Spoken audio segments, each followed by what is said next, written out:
they're so set in what they know that they're going to maintain their cricketdom. BTW RLM 223. I keep saying knowledge is not going to cut it all by itself. You got to do something with that knowledge, and you got to do the right thing. So we have a continual analysis: is what are we doing, and is it correct? Can it be done more correct? And I don't know what more to say than that. It's going to take. I was just thinking before the broadcast, listening to the other things going on, that you have to create a group of people that can come together and start to function as a unit, no matter what your input is. And like I keep calling at the end of the broadcast about freedomsnetwork.com. There's a social network there that could be developed and used as a tool. We bring our strengths together and work on projects, or help each other work on projects. And we work at a distance and make that all work. But no, the crickets are not confused, apparently. They think they have it all together, and the silence is deafening. Keep on bringing things to try and show what's going to happen and maybe anticipate issues, and it seems to be brought up and agreed to, and then everyone has their opinion of it, and it continues. No one steps up to be the obstruction to any of it. This week, somehow, I don't know, I've been coming along to show you in the notice they call the news. Even the fake news was notice. This is what I don't think people quite appreciated. We're being told a whole lot of things if we are tending to try to find answers. Not everything is useful to us. Behind the woodshed, it's useful only in the context of look at the target-rich environment.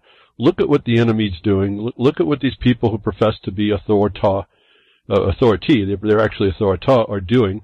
And wow, and I look at it and say, wow, look how amazingly we stand by and let it happen. We literally are being run down by insane people. And I don't know how that makes you more sane to let that happen. Some of this stuff is a little bit out of our hands, but in actuality it's not, because I'm finding as you get engaged, there's more things that can be done and more people pouring the work out and into the field, if you will, that becomes this ripple effect. It's not ignorable. And if you start to approach the problems more as I have seen, as we do, not just as I say to do, but as we do, we have a much better handle and a quicker handle on things. And really the problem is ignorance. I'm finding universally the problem is just a mass ignorance. And again, Thomas Jefferson said it, you have to educate the mass of the people. So we find ourselves in a mass ignorance, and so the answer, part of it, is mass education. Well, that can't really be done by just a few of us.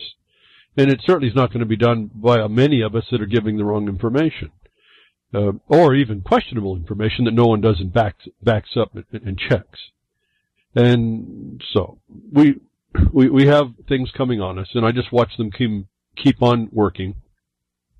And I don't like to say this, but I have to. I want to remind everybody, the excuses just aren't working. I don't care what you use to not engage something. It's not going to work. We can be all high and mighty in our mind about how much we see and know and how aware we are, how awoke we be. It's useless. It's all nonsense, given you do nothing. Now, I've been talking about the things that we've been looking at. I've been doing this for quite a few decades. Lots of ideas have come and gone. The memory hole has a bunch of information filling it up. And so we talk from there as well. Things rise to the surface occasionally and keep to tell us the plan that's against us. Our problem is the plan. And we need to take that orientation, and we need to work out if it's a plan, it can be undermined. Because the plan that we see as a problem is not working for us. And that's on a major number of people. And yet I see that people would rather complain instead of really engage and learn how to engage and then engage. And this is not that long of a process. I mean, when you find yourself at a fire, you don't look around for the next guy to put the fire out. Well, unless you're the arson, I guess that thought quickly comes to my mind. And so it's pretty simple. You put the fire out. You do, as I've told you a long time ago, I told you had a fire going to be coming in from another property, going to take out a bunch of down firewood.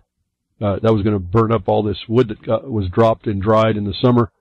No fire department. What do? Do I wait for the government? Or do I take my rights as a property owner or property, having an interest in property, want to protect property and protect my neighbor? And do I grab the tools I have at hand and go fight the fire?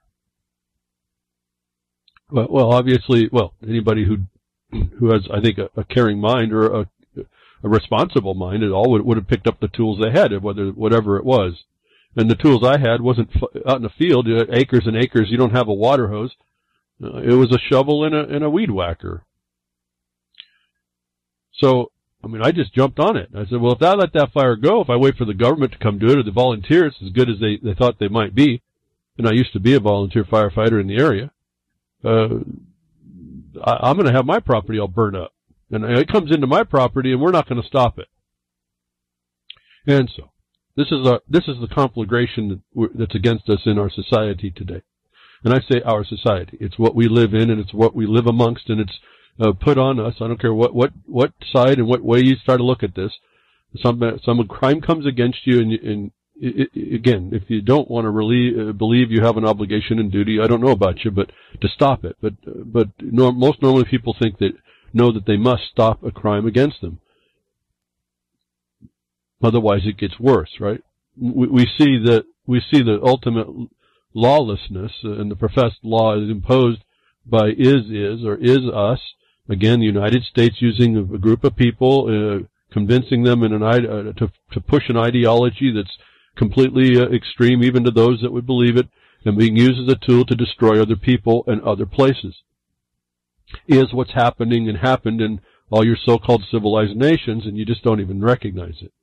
That it's moved to another level, and I was telling you about that. I was telling you how we've moved outside of law when it was announced by the biggest thug in the world that it was going extrajudicial. And I've explained all these things, and I hardly see any response about that. Not even a thought. I mean, it's okay, an acknowledgement, and I see lots of people carry that with them, but it's not a thought beyond that and then into an action. So I've been exposing, and not to my singular, to me singularly, but just I'm trying to show you in the news how it's coming together, and I'm telling you about this technology, the technocrats, how the technocracy is moving along, how the material science is coming along to make it so that they are moving. This transhumanist agenda is moving on. It's the plan is the problem is our plan. If you don't see it as a problem, then you're not looking. And the technocrats use technology in order to advance this along. Now, and so moving into that, they've told us I've told you through them telling us in the blogcasters. If you go through all the links, they're giving us the clues now that all this is ready to be moved out. They're still talking in future, like it's not here, but I have a hard time believing what I know in military, military development. And I told you about that I was working more as the technician, working with an engineer that worked on a so-called secret, no one knew it, so I was helping him, a secret contract with a military development company on doing camouflaging, electronic camouflaging. That there's technologies that are in the works that no one knows about, that are working. And we see glimpses of it. I mean, this is 25 years ago I was working with that guy. Or not quite, a little bit later, maybe 20 years ago. And you've seen lots of stuff come out. It finally came out, BMW was doing it. Excuse me, Mercedes was the first to expose that to you. Those styles of things. So they're many years ahead of us in the system that has so-called money to run this around. So it doesn't matter whether or not it's fiat or not. It's what causes the world to work. So we have to have a different idea about this. It's not about that we know it's fiat. It's that it doesn't matter. It's the oil for the machine to continue to move. Because the entire thing is a big crime. So stop trying to think because you know that it's fiat currency and it don't pay for nothing, that it means anything. Well, it does pay for stuff.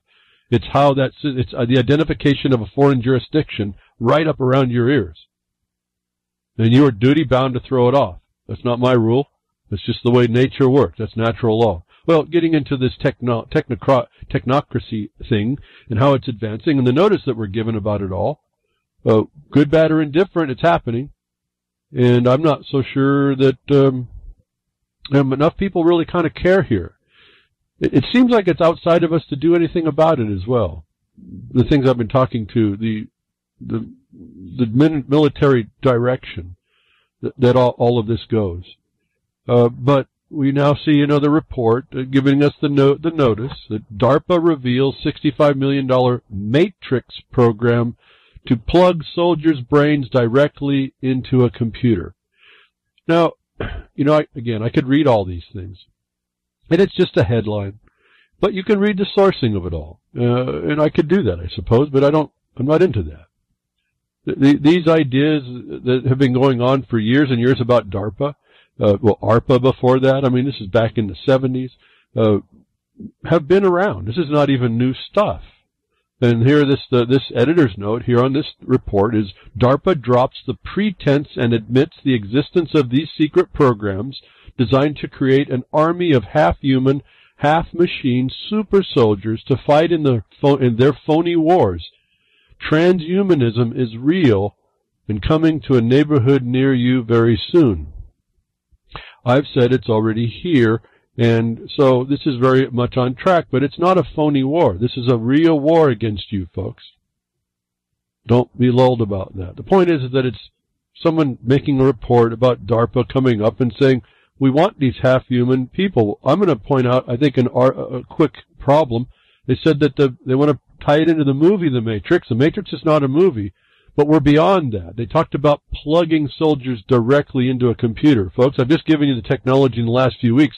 There aren't going to be any plugs.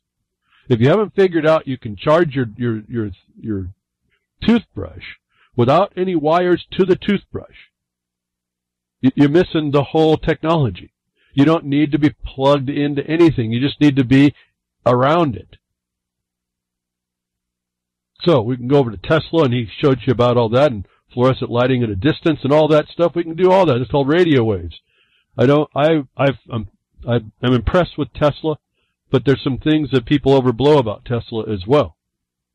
I'm not going to diminish his genius. What I'm pointing out, there's some big chunks missing out of what he was doing actually that allowed him to do what he did, that people divorce themselves to think like, well, we got super energy we can get out of these things. And they completely forget some of his experiments had to be wired to a dam that created the power to do this. So that wasn't free energy. That was just converting energy and then utilizing it a different way. But this power, this radio waves, has been on for us for a long time. That they then they modulate these radio waves and they pass information. This is not even a secret. The problem was, how do you integrate it with an analog or a life being digitally? And I've given you all the news to us. They have the technology now. They don't need the wires. They don't need to make any physical connections. They can now incorporate this almost seamlessly into a body that's willing, and we know that the soldiers become willing. And they get told, like the jihadists, to go fight the good fight. And they are willing to do a whole lot. They'll allow them to be the guinea pigs that bring this technology on. It's pretty fascinating, how easily this stuff gets moved along. What do I talk about all this? It's here, folks. It's been here. the projects that are coming down, they're giving us notice of, are this next phase where the technocrats will be put in the exalted place. And you think it's fairy tales, and you think, you're going to have an opinion against it. And a lot of us aren't going to really be seeing the effect of this. And although we are starting to see it, it may not be quite as prominent. It's going to be for the next generation. I hear people, next generations. I hear lots of people saying, and I've said this, for myself, I had to correct this phrase for myself. I hear it coming out over and over again recently, that the children are the future. Well, folks, they're not. We are our children's future. If we don't set the table for them now and correctly, they're going to be lucky to be eating from a table, let alone eating. Because everything that's going to be coming is not going to be determined by them, and we've allowed that. So we have a delusion that we're running against ourselves, and I've been trying to expose that and break through the resistance to that. You may hear it, you may agree with that, but then you won't take action somehow to stop things, anything. I don't know where you go, but on anything, any particular thing, just go somewhere, I guess is for me, until I can see a coalescing mass. I don't know what to tell you. Coalescing mass is not as a mob, not as a riot, not as an Occupy, but as an non-dependent, critically thinking, responsible man or woman saying, I've just had enough here, I'm going to work to stop this, and I'm going to do what it takes, not make any excuses. But transhumanism has been the problem. It's the plan, folks. They're working to make, we have all the science, material science now, to make this transhumanism hybrid invisible. And so Big News Brzezinski, I think, wrote some information. He wrote a book. I think it was called the Technotronic Era. You might want to understand that that's a plan. I don't know how it became a plan. I don't know how these people get connected. I just see the evidence of it. I don't have the answers here. But this is a technotronic terror that's coming on us. It's a technotronic automaton that the technocrats are wanting to design to keep everybody. They will be controlled, and they will keep you in control. And you kind of look at that as, well, how is that even going to work? Well, folks, the technology's here to start to make it work if it's not already, which I don't know. I see this technology they're telling us about. I think it's working. I worked in R&D. We were doing things, building things before they were something in the world. It's happening years and years before, and that was just that's in private sector. I've never been in the government sector, except for that intangible working as helping us an engineer to design something for camouflaging. That's as close as I've ever gotten. But that technology was years and years and years before you start seeing it developed as a novelty in cars, and that wasn't even the good stuff. That was just the stuff they'll show you. So again, we don't know what's out there, but Big News Brzezinski was telling us that this was happening here. They wanted soldiers. The government is a terrorist. I've told you that. The United States government is the terrorist. It's a caucustocracy now. This Technotronics, this technocracy is a psychopath. It's its own, if you will, artificial thing. I don't even want to say intelligence. It has no intelligence. It's just a cause, and it's got people to help advance it. And that's, again, the weak link. As much as AI might claim to be what it is, and it may be fast, and we may be seeing how it can beat people at games, there's things that we also saw in sci-fi that machines just can't do. And that's, I guess, what I've been trying to expose, as I don't even know what I tell you is not planned. What I tell you is not formulated. It's just what comes from me to tell you. As I see this move on and try to get better at trying to explain it, I think this gets us a little bit closer. We're going to have to evolve beyond, not evolution, but we're going to have to adapt and evolve beyond our own incapacities, even and despite the fact that computers run faster than we do in certain things. It's what I've been bringing to you behind the woodshed and looking at a problem and how to address it and address it better and doing it in a way you're not put in jeopardy. I think watching this DARPA, and this is what kind of caught me, this so-called revealing of this DARPA project to plug soldiers' brains in. Folks, you're not going to know these people in the future. Remember, they make it obvious to us now to put the pressure and the thumb on it. In the future, they're coming as a secret weapon. Silent weapons, secret for the silent wars. The secret weapons for silent wars are these people that will be the hybrids that you won't know.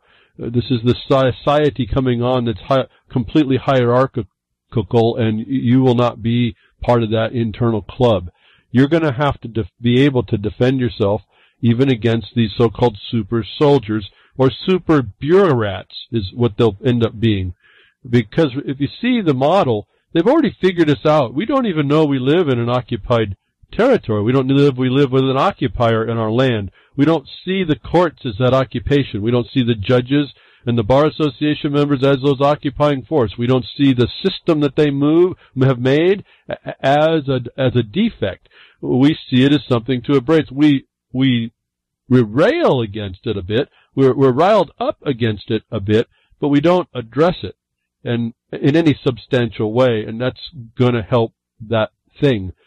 It's moving into our minds are able to create materials that allow us to implement the plans of people that are being funded to do so, because that's the style of society that we've allowed. We had all the opportunity and obligation and duty to step up with a better plan, and nobody did. We're actually living in that felony I keep telling you that's consensus-based. It's the one with the best alternative that gets chosen. That's the one that works that out, except that you're not usually the one that starts the outcome definition to what's wanted, and that's something you have to interfere with. And you can, once you understand it. Big News Brzezinski, he was telling us a bit this Technotronic era, and there's going to be these soldiers DARPA's telling us about. It's not even new news. I'm telling you, don't disregard the fact of it. You already live in a society that isn't even under law. Now, they go on, another report comes all at the same time again. They're just pouring this stuff out on us. Controlling memory by triggering specific brain waves during sleep.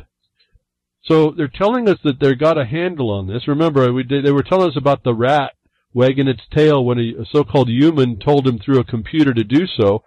And I was telling you that's probably the rat telling the human to tell the rat only to wag his tail so that the rat didn't have to do anything other than that and embarrass itself.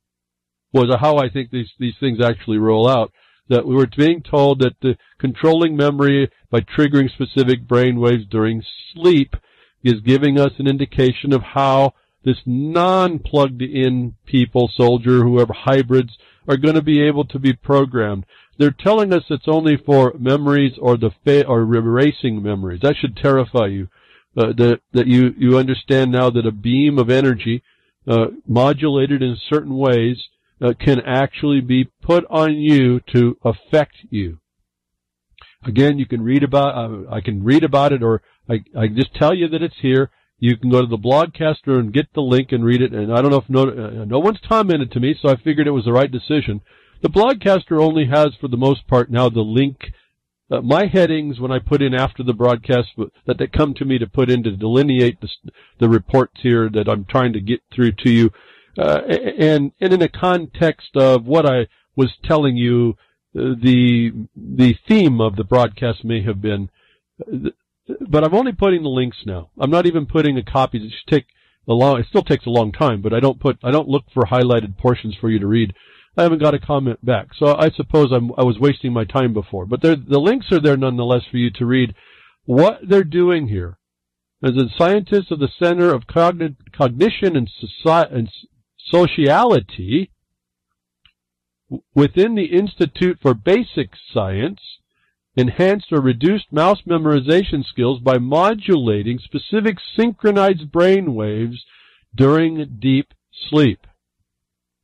So there's the technique. What also got me, I started to watch this as I was looking through this article. They had a picture of a baby, and they have then a brain highlighted in graphic and some 3 circles with 3 different waveforms.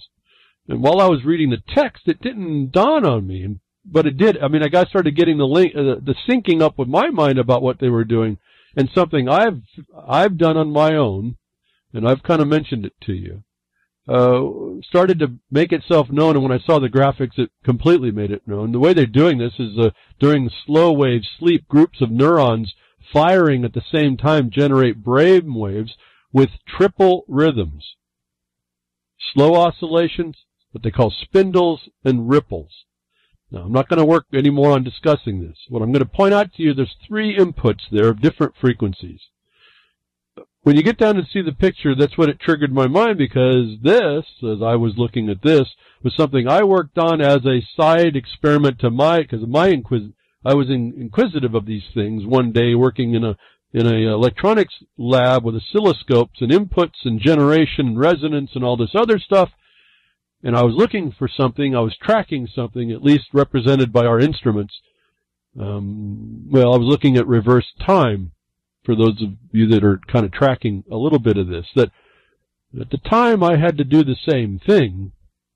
I was using 3 and then 4 inputs into a 2-dimensional system called your oscilloscope, which has a 3rd-dimension input regarding the way it handles electronic pulses, and it replicates that on a 2-dimensional screen. At one point, I was able to, and I'll just add this point onto this article, with 4-dimensional 4 different frequency inputs, like they're talking here, but in a very specific relationship. I was able to generate 3-dimensional pictures in a 2-dimensional frame. I'm going to suggest to you that's working into hologram area without the light splitting. And I can tell you that although the entirety of the display in forward time was mostly forward time, I was able to see a very, very small recursive cycle, very, very short time signal, that was reverse time. And I'm not saying I've seen and can do or do anything with that and time reversal and all. I'm telling you that with regard to our instruments, if it's true what I was looking at, it had to reverse time to recursively draw this thing in real time. And I needed to use the very same things that they did here that they're telling you about today, that I believe at that time I was looking at a way to have signals, draw images in people's minds. That I think that's what they're talking about here.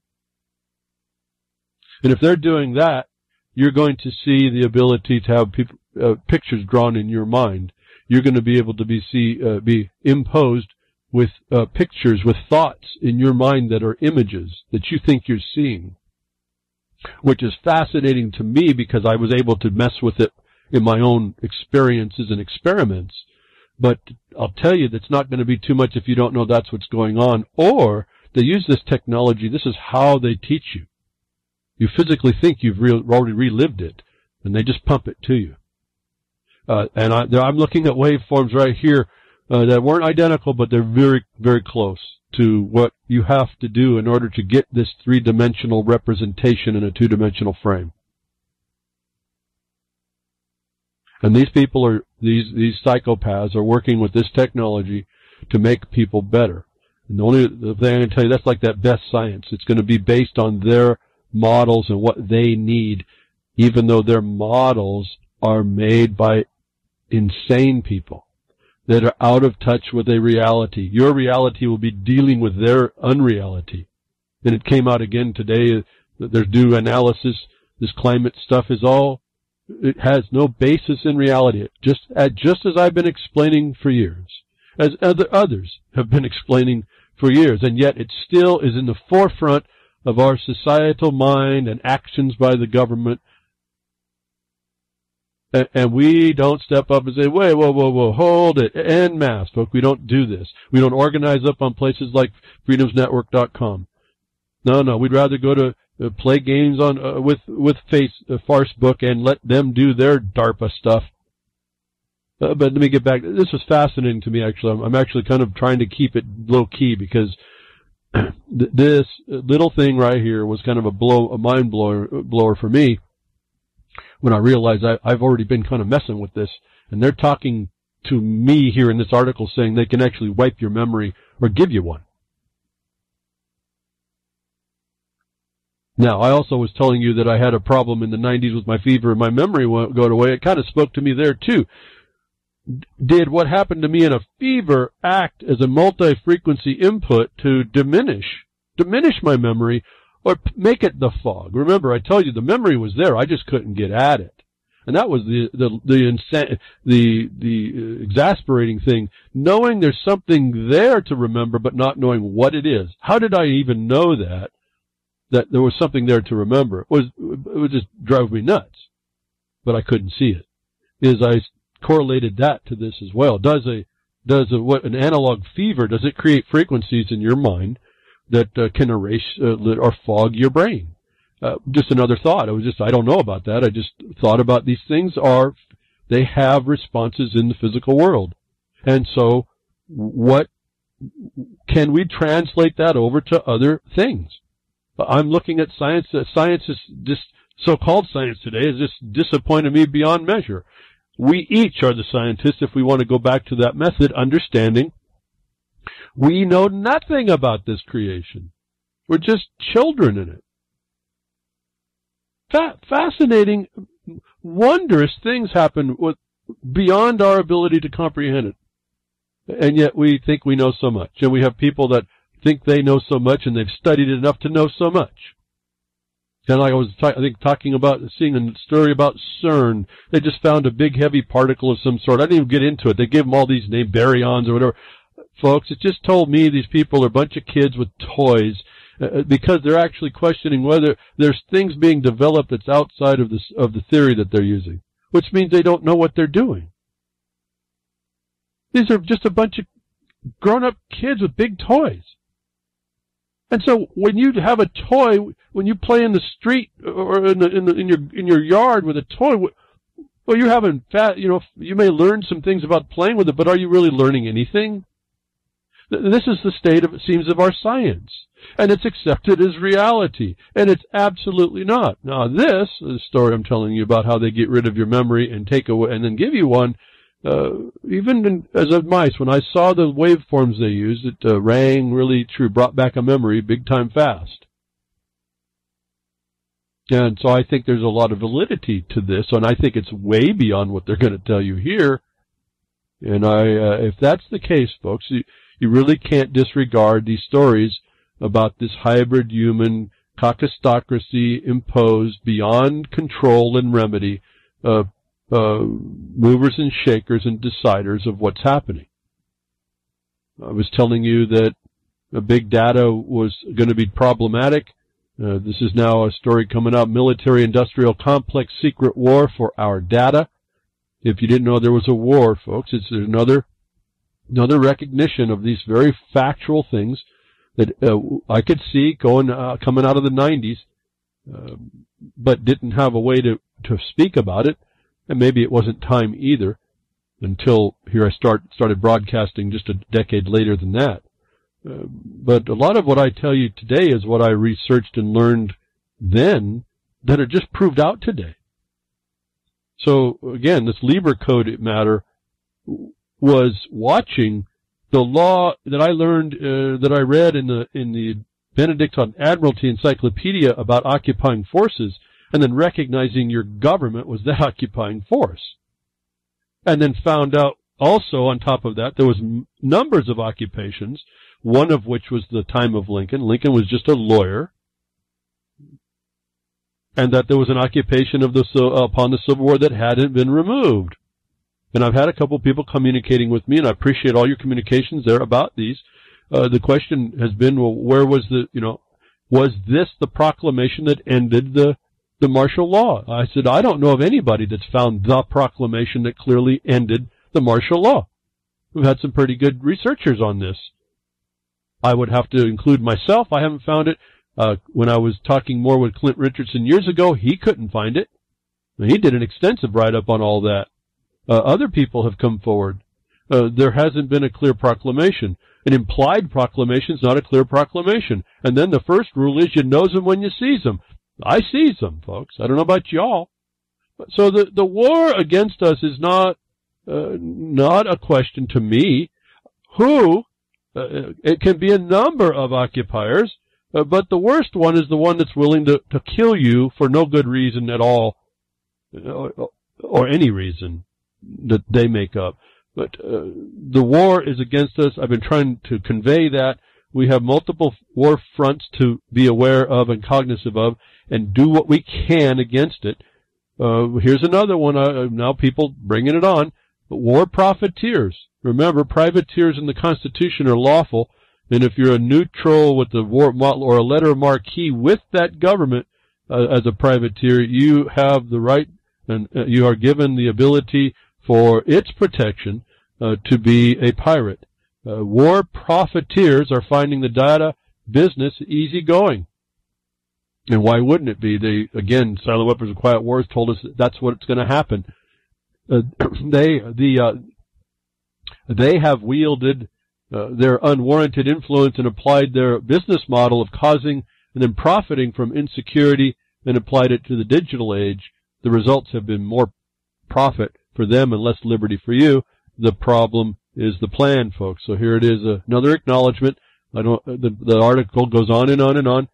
I don't even know. I read through some of the stuff and I don't remember when I get here on the weekend. By the weekend, there's important parts in here and there I could tell you about. But I don't know. If you're not interested, why? I'm telling you more the problem of this war against us, and we have to engage that war, or otherwise we agree with it. We agree, or we are prisoners to it, prisoners of war. And yet, those that are on the war against us, that claim to look like they're in our society, they're actually domestic enemies as well. Notwithstanding the easy foreign ones you can see, they will come with colors of authority that can be readily destroyed if you are addressing that to engage that. That if you don't, you are walking with the ring in your nose to the problem against you. So they bring up in this article about the national security state. And I want to point out something to you that I've been trying to, I keep saying trying, but I have been telling you. Whether or not it really sinks in that it's a thing we can even work against, or that we have to, or that I'm telling you you have to. The national security state always uses this national security color of authority. I've told you from way long back, because of what I learned way long back, and when I got to tell you all when I got onto broadcasting, that they went into the deepest. These people are not stupid. They went right to the deepest protection they could. Police powers is one. Another type of police powers is the national security, or the security of the state. And again, that's not the security of you. And so they went right in, and the courts, which are part of them, then bolstered that status.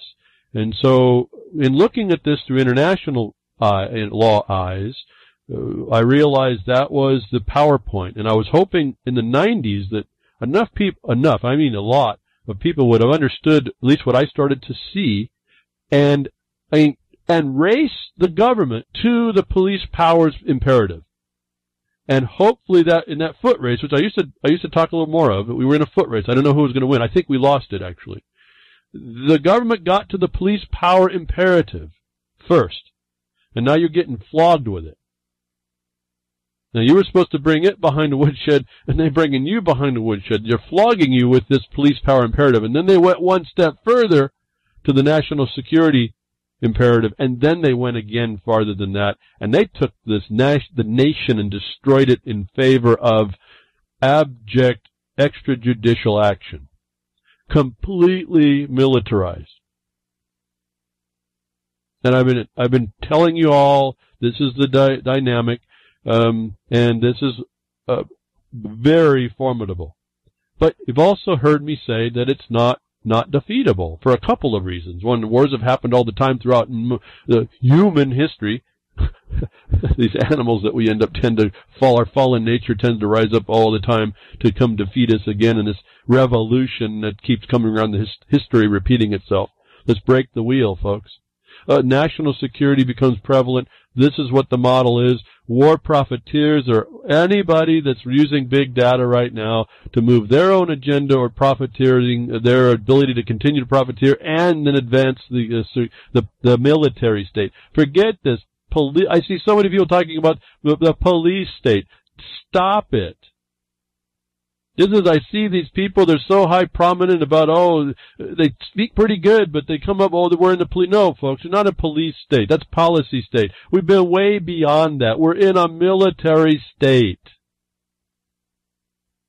There's a war against you, not just some policy bureaucrat with a badge. They mean to harm you to protect themselves. That's the national security. It's not a nation no more. It's a caucustocracy with the power to hurt you. And so the stories started popping out again these last few weeks. I've been trying to keep ahead of it. It's been more and more difficult, as I told you. We're back to the same stories I've been telling you about our condition. All of these things now people are starting to recognize are the problem. I'm telling you, it's the plan. The plan is in execution on top of that. You're so many steps behind in this race, it's scary. But I have a little optimism. I have quite a bit of optimism, though. It's defeatable. And we are going to have to, the only way, but we have to do it by getting together to do that. Not the way we've been doing it.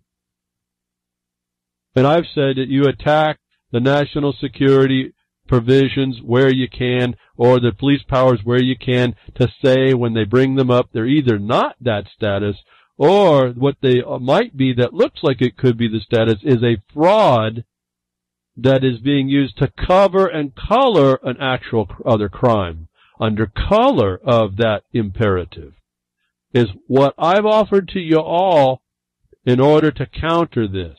And that comes in many different forms. And one of them is the jurisdictional challenge I talk about. Not the one you hear about making the videos about and all.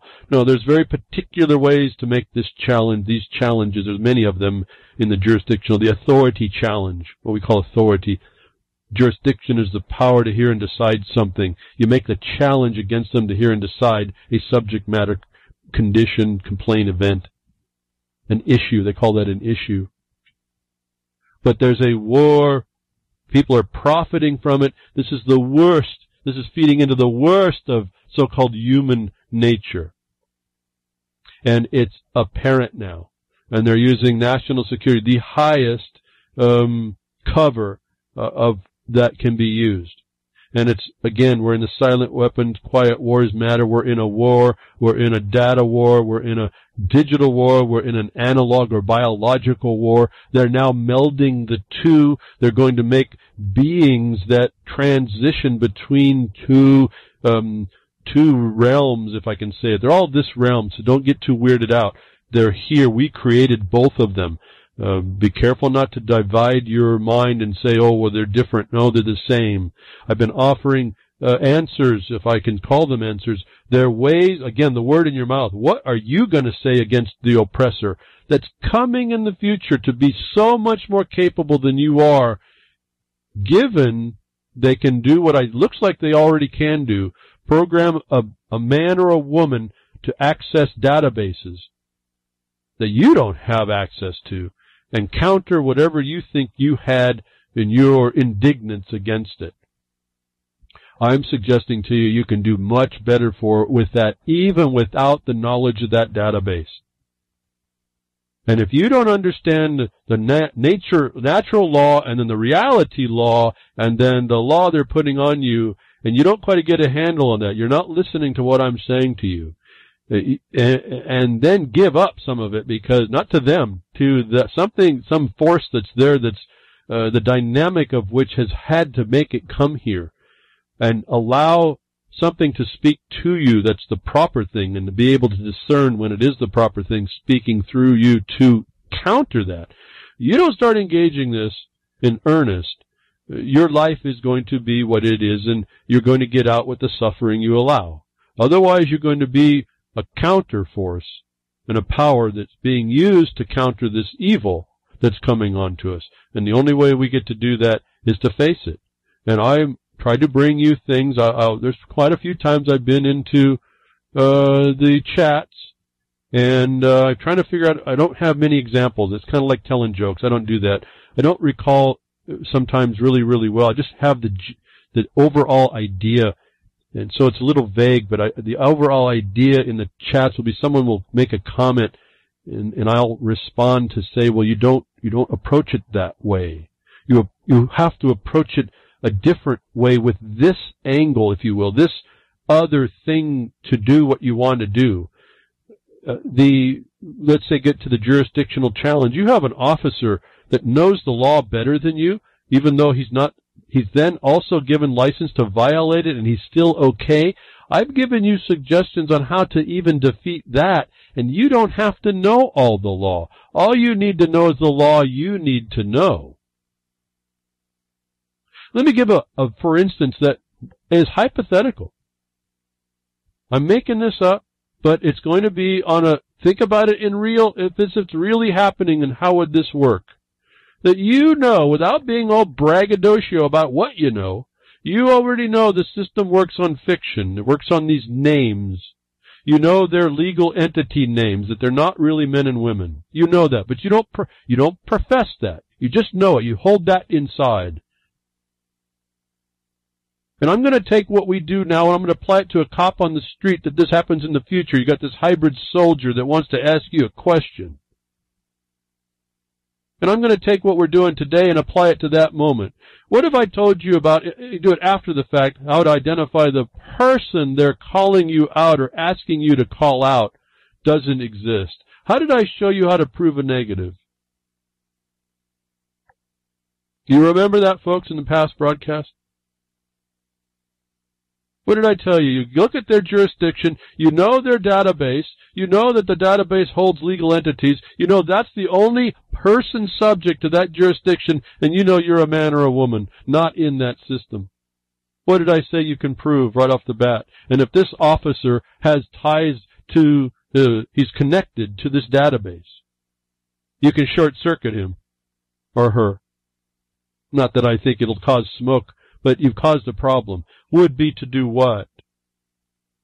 Would be to challenge that he's asking a question for somebody that's relevant to his database, relevant to his jurisdiction. And you'd ask him to do what? You'd ask him to check the Secretary of State's database to see if you exist as a legal entity, subject to his control or her control. Now, I don't know if a lot of you just did the thought process there, and I'm not only talking in a very short amount of just as an example here, conjectural as it is. I think if you run your mind through that, and he or she, this hybrid, has a database in his mind or her mind that goes directly to that and knows that because that's the law, and it's supposed to be a law officer under cloak of a superior soldier. Jay Dredd, we have in the Barlim chat. Jay Dredd, yeah, Judge Dredd. Okay, Dredd. We're going to move it into the movies, and now you're going to have to answer me in truth. Well, where's the database that says you have jurisdiction over me, a man or a woman? Will be the same answer in the future as it is right now. And you're going to be up against the same problem. Is Jay Dredd actually lawful? Or is he just the color of authority to hide his criminalism? Okay, so there's a potential imperfect solution. Why is it imperfect? Because we don't know how true law is going to be where they do recognize it. Because if there is no law, you are just going to be subject to the whim of whatever is against you, whether that's a hybrid or whether that's just a bureaucrat with all their human frailties and not able to impose upon it the database that you know sits there that you don't have to speak to now. You just have to know what you know. You just have to know enough to know what you need to know. I've been trying to explain that to you all and not make it real complicated, The concepting is a little more complicated because we are that ignorant as a people. We're that uneducated, as Thomas Jefferson said, we would be if we're not educated. And liberty is lost, if I use that word loosely. So here's, again, and it's only one. There's many, many more we could go through on how in the field, as I say, it's a point of first contact, and it always will be. The point of first contact against this authority, however powerful, will be to cause the actual intellectual challenge and consequence. And you'll be challenging their moral authority, and the hybrid is going to have to look at that. And that's just on this legal entity side. You may have been a criminal. You're not going to get out of that. You did a crime. They'll be able to tell you that real quick. So this isn't like a blue ribbon metal, answer to you to go create crime in the future because you're a man or a woman. No, this is to try and counter the organized criminal war syndicate that's come up around you. I've been attempting, I say attempting now, not that I haven't. The attempt is to get you to respond to that.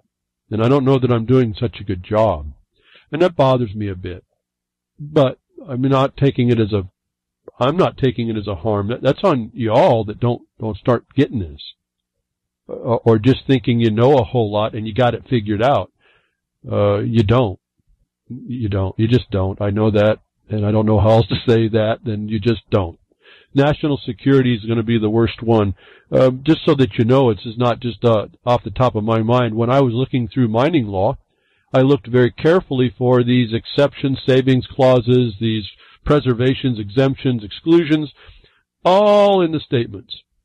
The provisos, provided that. I look at all those things. I also look at the direct law that says how important mineral extraction, development and extraction is. It rises to a national security level. There's actually a statute, a set of statutes over the level of use of land, of soil for mineral extraction and development. It's a national security level imperative. Now who cares? Well, when I'm up against someone who's asserting a national security imperative, I need to match that imperative, don't I? I've told you this before.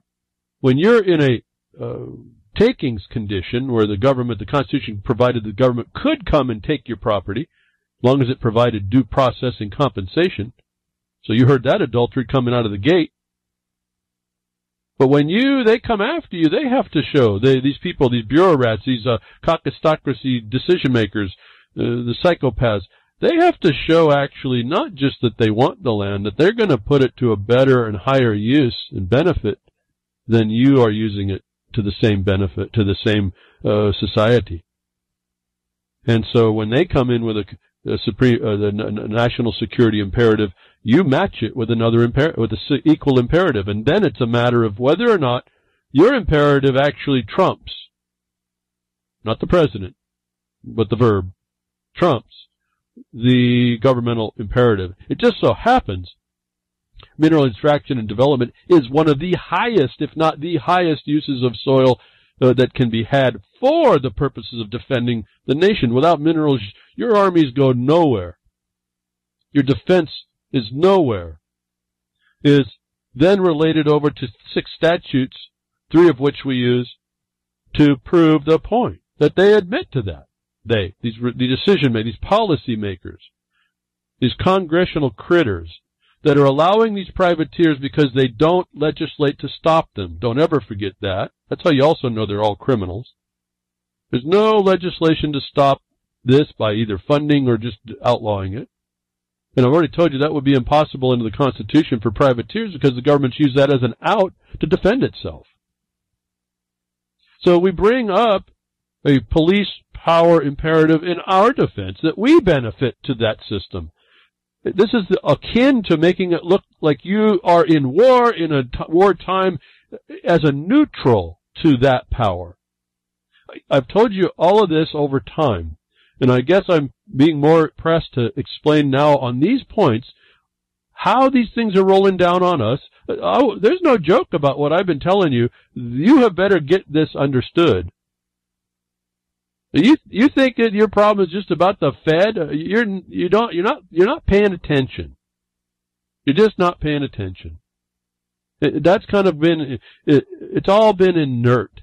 And we found that out when the derivative, if we didn't had a clue before, the derivatives problem in 2008 that became the stinking abyss, that became the shining beacon of all monetary creation.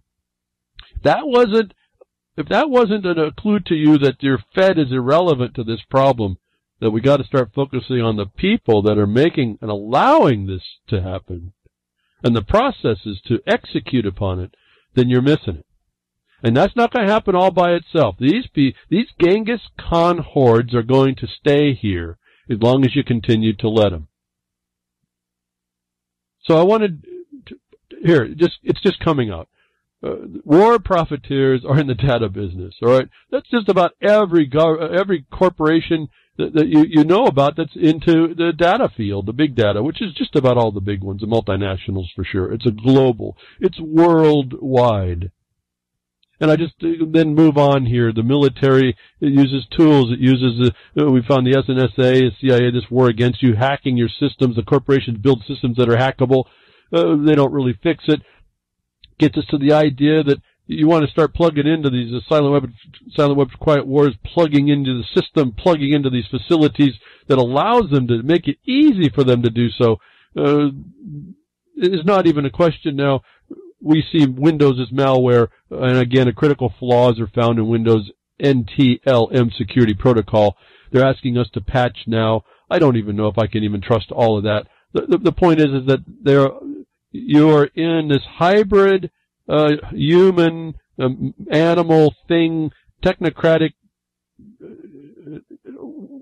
soldier. What system? Technotronics is all over this thing. It's like some thing out of Disney World. It's animatrons, things that even Tesla spoke about doing. Well, it's in our face all around us, and they're saying, "Oh, we got systems, digital systems that we have to continually patch, like some leaking rubber raft." That's your future. Now, I don't know if the government, the DARPA, has better. It occurred to me you'd have to have a complete different system running on different type of hardware, running its own system that no one really knew about it in order to be able to have a system that would be very difficult for you to understand or hack. And there would have to be there's a whole other world to be, another digital system out there that would have to be created that nobody knows about. That would be only the thing that would be safe, that I think could exist. I don't know if it does or not. But they give us this stuff. And these same, remember, they're going to be, these soldiers, these Technotronic and automatons are going to be tapping into the same system that's hackable. So even if you had the best system in the world, the best overseers, the best, most benevolent despots ruling over you, their automatons get hacked, and whatever I'm telling you is out the door. Whatever you thought was going to be organized and situated even to someone else's plan is out the door. And the problem is that the technology then is not the answer. And so let me get back to what I didn't finish saying. So this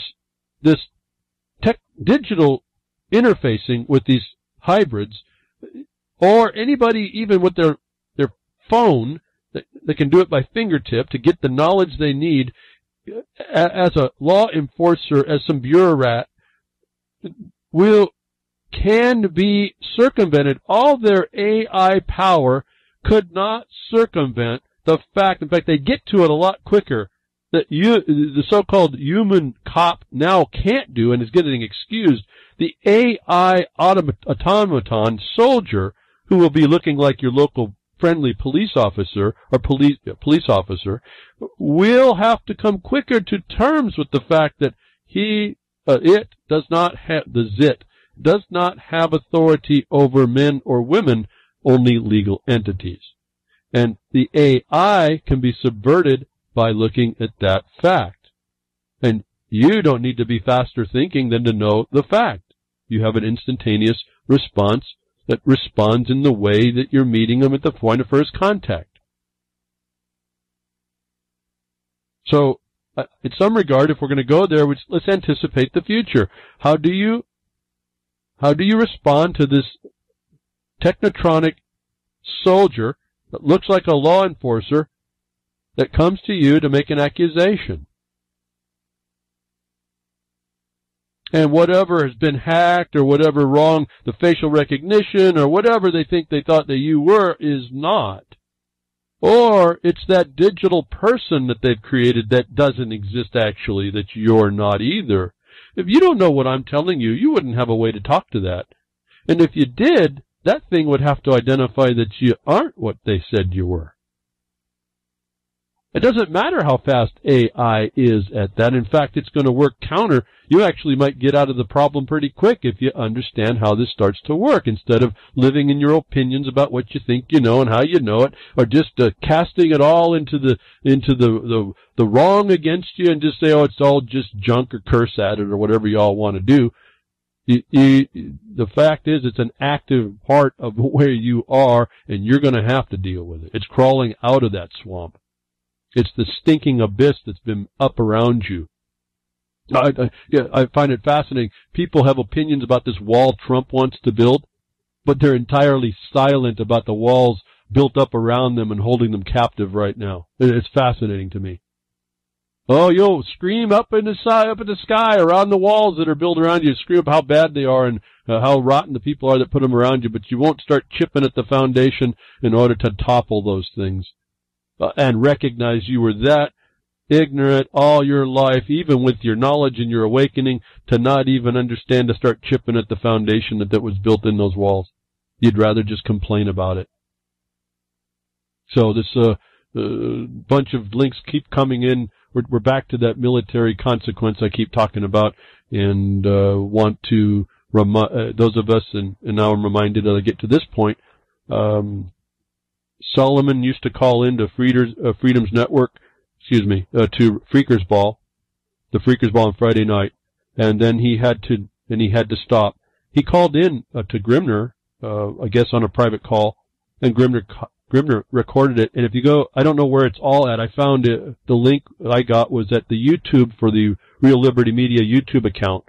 You may want to listen to 5 minutes of Solomon explaining his concurrence and his new findings about this, what he understood is the military consequence, how he understands it, that he would always talk about in his proofs, that he brought up some information that are now the state secrets thing that's corollary to the national security imperative. That becomes very difficult to deal with. And I don't know if I fully have an answer, but there is a way through the way I've analyzed the national security meeting, a national security with the national security, to address the state secrets, I believe. But I think if I tracked down by some information Solomon was talking about on that recording, a web page called the Freedom Articles that spoke, at least in a lot of the content he was mentioning. And so what I found interesting is on their header, their tagline is "Get a dose of the truth." And I don't know who Freedom Articles is. I don't know where they exist. I've never seen them before. But one of my tags was actually created by Rex Brocky when I was on Revolution Broadcasting Network, my first broadcast network, and I think he came up with getting the dose of reality, the hard but necessary dose of reality. I found the dose of the truth pretty interesting to come off this page, and it's talking about consistent things that I do, and then adding essentially the state secrets privilege, which is something you'll come around. It's what this section of code for the mining actually speaks to in its that we bring up. It's underneath the national security is the state secrets 1947 law, I think it was. This article starts out, the state secrets privilege is the cunning way military intelligence complex shields its secrets from the judicial branch and achieves undeserved legal immunity. Eisenhower famously referred to the military-industrial complex in his outgoing speeches, but these days the dark heart of the deep state or shadow government would better be called the military-industrial complex. The matrix, the matrix soldier, the matrix or entrenched system that surrounds us cannot change with the election of Trump or a new leader unless many determined steps are taken to dismantle the sprawling MIC, military-industrial complex monster.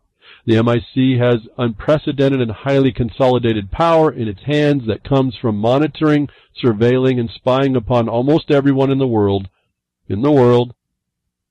Get this context, folks. This is mind-boggling to me. I don't get it, but they're doing it.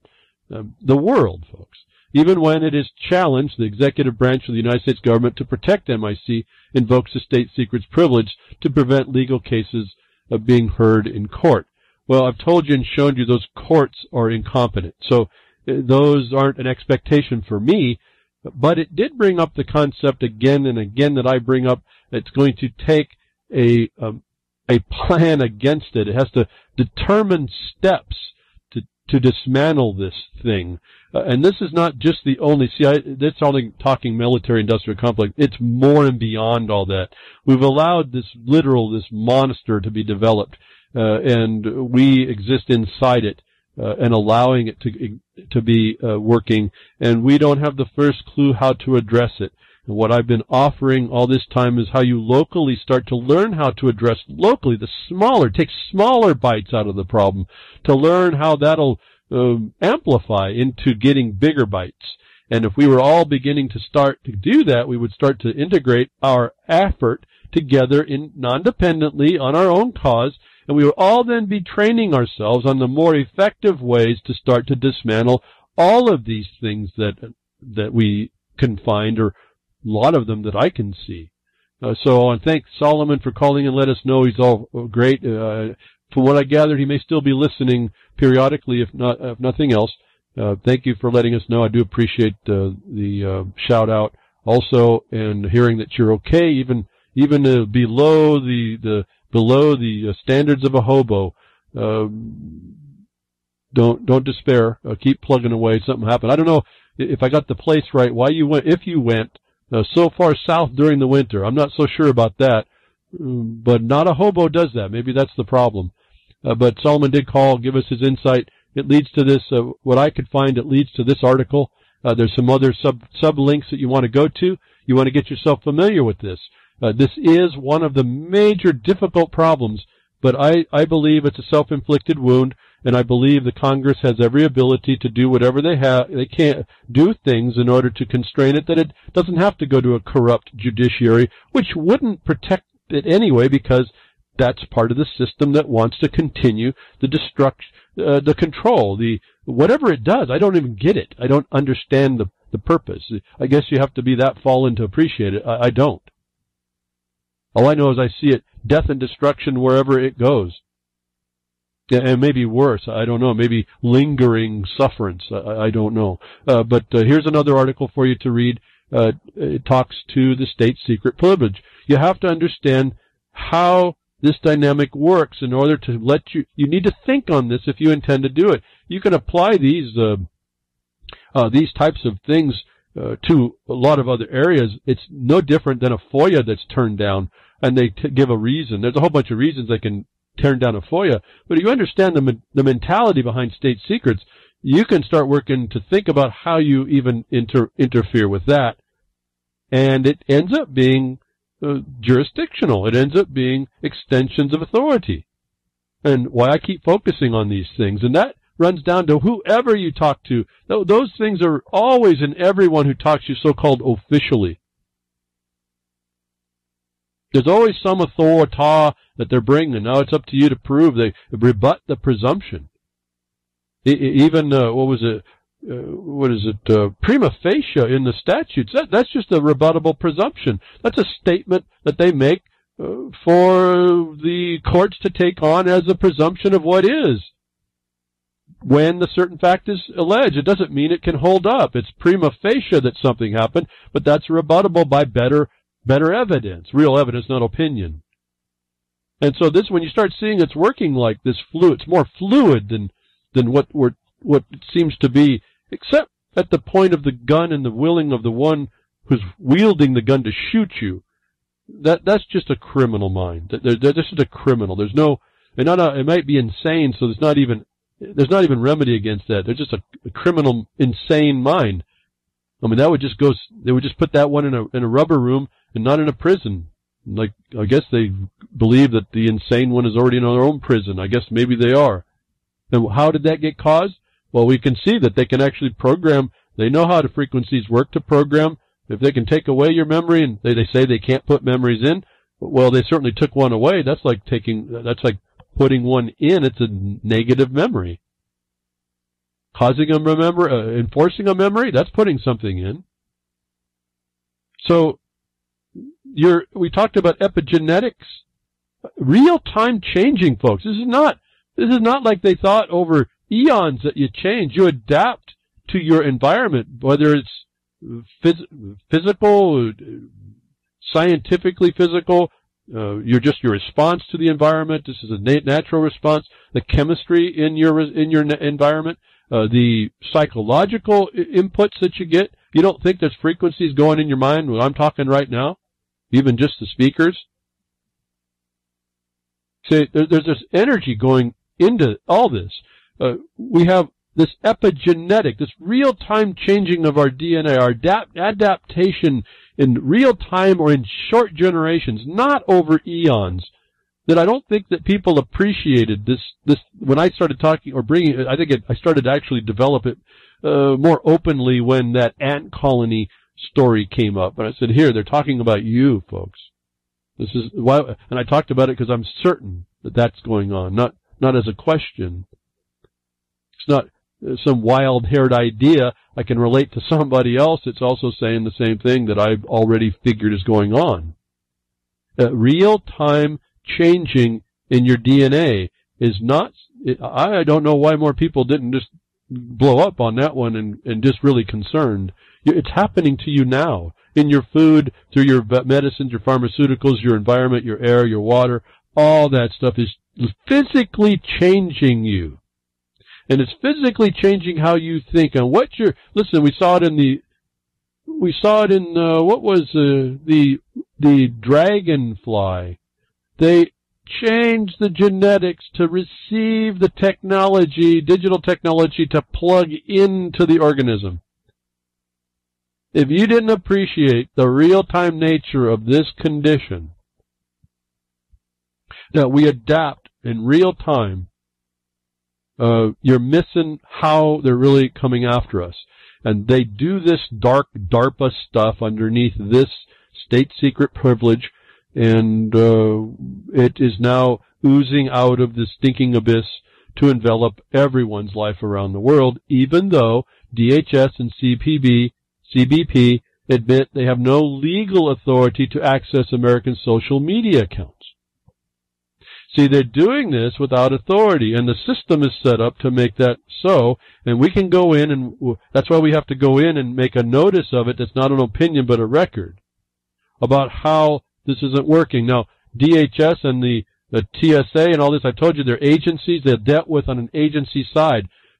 Somebody needs to involve themselves on the agency side and be a thorn in these people's side to bring up these kinds of concepts that I'm talking about, that they believe they're bringing up the national security issues and then keeping information you from by state secret. And yet when you look at the TSA and then their immigration Title 8 laws, it's not applicable to normal Americans, men and women anyway, only the foreign nationals. We talked about that last week.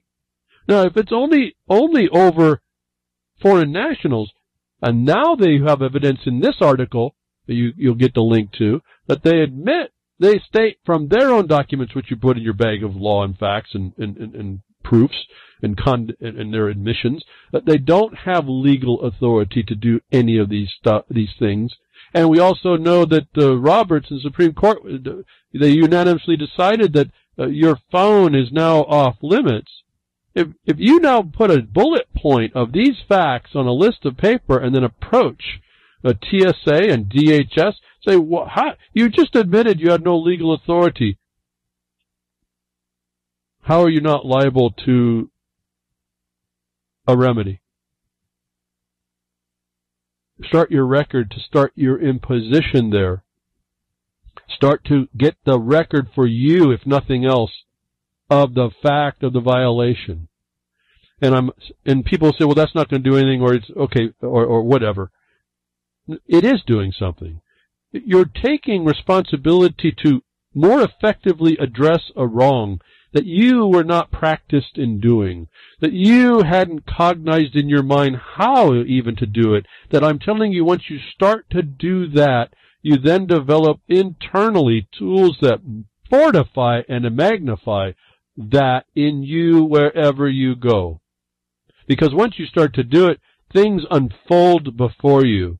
And you'll get insights that come from outside. I'm not talking the internet. I mean your private thoughts sitting in a chair thinking about this thing. How do you resolve this problem? Things will come to you that come from outside of you that will be very valuable, that if you don't get. It's that simple. DHS has recently expanded its searches to electronic devices, eliminating most of its adherence to the Fourth Amendment process. Okay, I can go through all that. We will see a story develop. They're explaining themselves. They don't have authority. What I found interesting here was more of a what do we do in the interaction. First, it's interacting. Well, how do we make ourselves a pain to them as well? I thought I found a little bit of an interesting, I don't know what's going to help you, but it'd be an interesting place to start, again, keeping the other side off balance. It says here the DHS had responded to Senator Ron Wyden's questions about the warrant requirement for border electronic device searches. And the DHS responded by saying, U.S. border officers aren't allowed to look at data stored only in the, quote, cloud, including social media data when they search the United States travelers' phones. United States travelers' phones. Customs and Border Protection acknowledged in a letter obtained Wednesday by NBC. Now, I'm going to focus on this and I'm going to move on. Just a couple of interesting little things that I would just do just to stick it in their face. First of all, I'd want to know about this U.S. travelers. What is the other names that the U.S. so-called U.S. traveler is? Are you someone else's traveler? Are you possessed by the United States? Well, if some of you have done the study, you'll know that you may be possessed by the United States. There's a whole lineage of statutes that will prove that. And then once you see that, then you know what to say to make a distinction. But U.S. travelers, what are all the other names that are tagged to that? I'd want to know that, first of all. But then it said something about that any data stored only in the cloud. In the cloud. Well, that's another fictional place. It's just this digital thing, isn't it? And we're talking about data. And then I read this story here. Let's move on. But don't forget about that. It's illegal for them to take this data in the cloud or the social media or over U.S. travelers. I'm going to tell you it's illegal to take. You'll read the story. They're only supposed to get information from foreigners. And what I was suggesting to Gary L. to make his summary list of the things the law is supposed to be focused on, relevant to, that he is not that if he travels. And so he gets that worked out before they go, but wherever they're traveling to. And the bottom line is that what impositions are required that are the least burdensome to still do the object. Well, if you're not even if you're not a foreign national, there's nothing they can impose that's least burdensome than nothing when you are going through. But they are now moving on because no one's stopping them. Like I'm asking somebody step up. Hundreds of people, thousands should be stepping up just to stick it in their face. Homeland Security says Americans now who don't, this is the title, so I don't know what their actual statement is, who don't want faces scanned leaving the country shouldn't travel. Congress allowed the government to scan faces of foreign nationals to keep track of visa overstays, but now that's set to be extended to Americans wearing some privacy advocates. So what does Americans mean? Are they those U.S. travelers?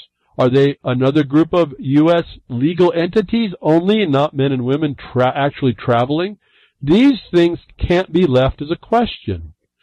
Homeland Security advice for millions of Americans traveling overseas who don't want to end up in its facial biometric database is simply not to travel. And a lot of people say, well, I won't travel anyway. Well, folks, you're just giving in, first of all. Secondly, they're not supposed to be extending it to Americans, are they? Is Congress allowing that? Is that constitutional? I kind of doubt it. This is a policy decision for what I can tell. But they're saying they can dictate to you your travel. I thought travel was a right, folks. On its face, this is nonsense, but this is what they keep pressing. There's war profiteers that keep pressing the government for the bottom line, which is what the United States government is all about, the bottom line. And you can sit there and complain or don't use the right to travel or don't address this and let them keep getting on with it, and they'll get a buy. They'll take this one too. Your right to travel, and I'm not talking about the highways now. There's a whole other study of international right to travel. It's also tied into the passport, and the status is there, and that's another obscuration. But that if you aren't reading about it, then you're just you're spouting without any. You're a hypocrite. I'll just put it that way. You're a hypocrite.